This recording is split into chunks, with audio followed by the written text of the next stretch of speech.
Let's just say that this all started with a jerk cheating on me, rubbing his new relationship in my face every single day, and me deciding that things wouldn't stay that way. Oh no, I'd get my revenge, and his name was Alex, the meanest, most dangerous guy in town. Or so he liked everyone to believe. But wait, it's better if we start from the beginning so you understand how I came to be the fake girlfriend of a real bad guy and fell madly in love in the process. Before I begin though, please subscribe and watch this channel for upcoming exciting stories. Don't forget to comment and provide your feedback once you finish watching the story. So, my name is Molly, and I come from this really small town. You know the kind. Everyone knows everyone, and gossip is the local sport. All the neighbors seem to have a reputation, no matter how good or bad.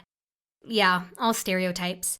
The bad boy, the drunk, the dropout, the one who will make it, the troublemakers, the high school sweetheart, well, you get my drift. And who was I? The hopelessly romantic, goody two-shoes town sweetheart. Yeah, that's right. I was that girl. The one who was always smiling, always in a good mood, always trying to help people out. My dad was the sheriff, and my mom owned a bakery. Yeah, a wholesome, nice, traditional family. My parents were actually amazing, and they were so kind toward me.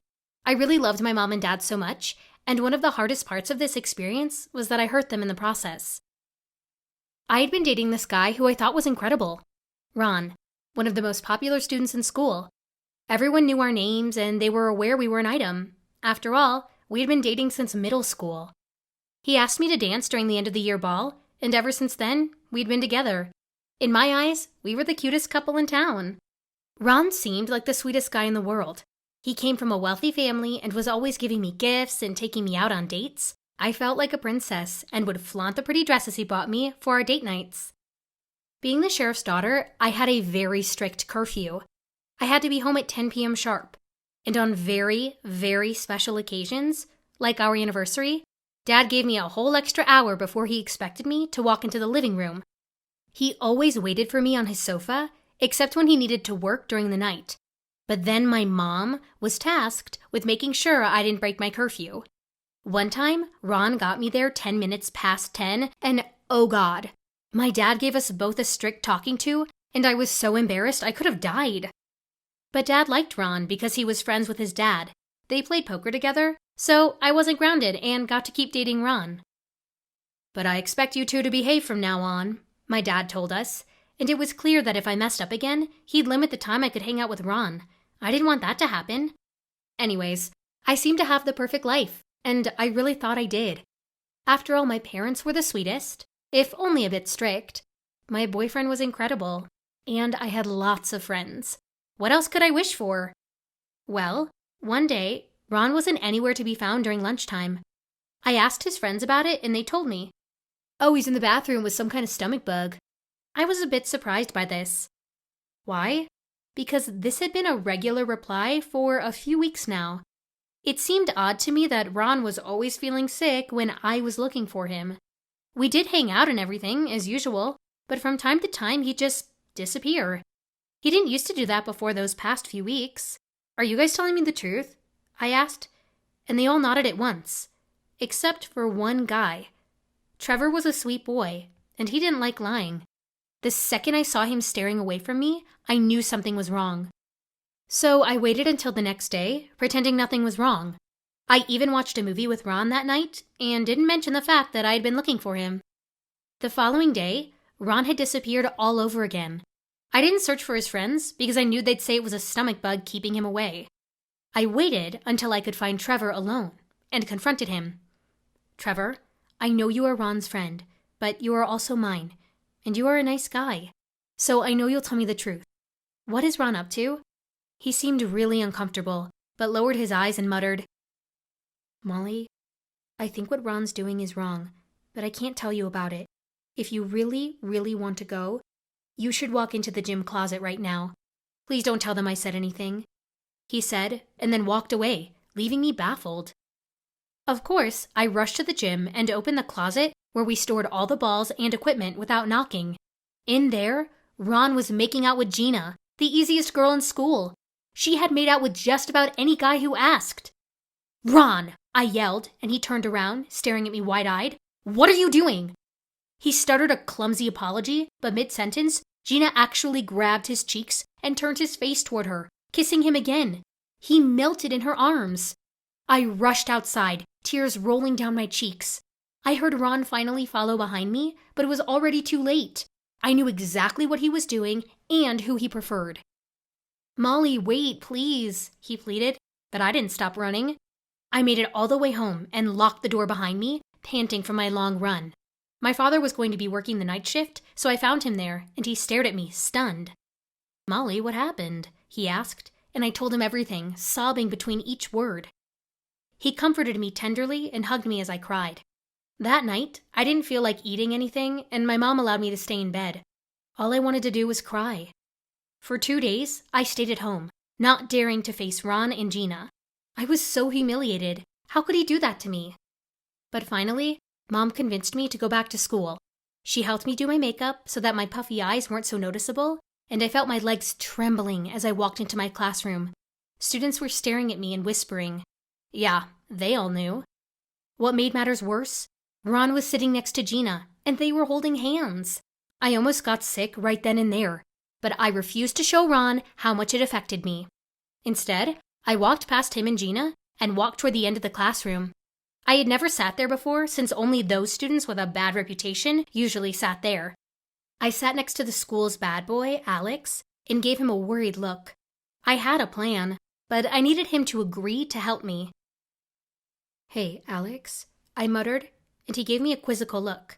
He was tall and handsome, with dark hair and piercing blue eyes. He had a reputation of fighting all the time, and rumors said that he spent time in juvie. "Are you seriously talking to me?" he asked, almost mockingly, and I nodded. "I'm sure even you found out what Ron did to me," I replied, and he sneered. "Everyone in town knows about that." He nodded and shrugged. "I don't really give a shit about it, though." "Well, you better give a shit because I want you to help me get back at Ron," I replied, and he gave me an intrigued look. "I didn't think a good girl as you had it in her." "Well, what's in it for me?" he asked, crossing his arms in front of his chest. "I have savings. I'll pay you to fake date me for a month. Also, you can have as many muffins from my mom's bakery as you want." He seemed to think about it, and finally nodded, chuckling lightly. "Sure, why not? It'll be fun to mess with a snob like Ron." He agreed. That was when my revenge began. The very next day, I arrived to school with Alex wrapping his strong arms around my waist, acting all possessive. He grabbed me in the middle of the hallway and kissed me so passionately that it completely took my breath away. People gasped, and immediately the gossiping began. Well, we didn't stop there. I rode in his motorcycle the next day, and that made even more people talk about the newest hot couple in school. Dad was not happy with my new boyfriend, and I couldn't tell him it was all fake. He tried to forbid me from seeing Alex, but I protested. "I'm 17, Dad. You have to let me live my life." "I've heard he has a record. I'll check it, Molly, and if he does, you better believe you're going to stop seeing him," he replied angrily. I didn't like making Dad angry, and I didn't like the neighbors talking worriedly with my mom about my new boyfriend. Everyone thought Alex was a criminal. But to my surprise, when we spent time together, he was wickedly funny, and, in his rough way, even charming. Ron was furious every single time he saw me kiss or walk around with Alex's arm around my hips. He never imagined I'd rebound so fast, and with a guy with such a reputation. I discovered myself enjoying my time with Alex more and more, and his kisses made me feel things that were very real, even if the relationship was fake. One night, when I arrived home after a very public date at the park with Alex, so that everyone knew we were still an item, my dad asked me to sit down. "I want to talk to you," he said. "If you want to tell me to stop dating Alex, Dad?" I started talking, but he interrupted me. "Honey, it's about that, but not what you imagine. I checked Alex's background, and he's completely clean.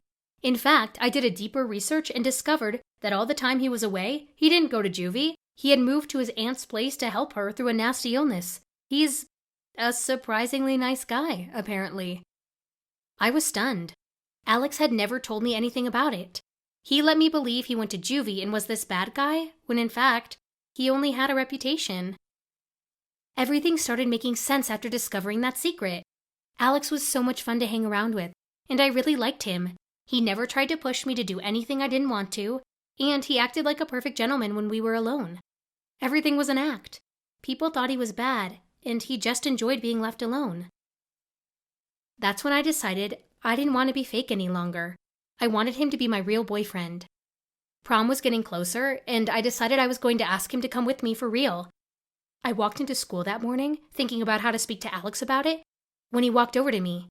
"I have something for you," he said, offering me a long, thin box.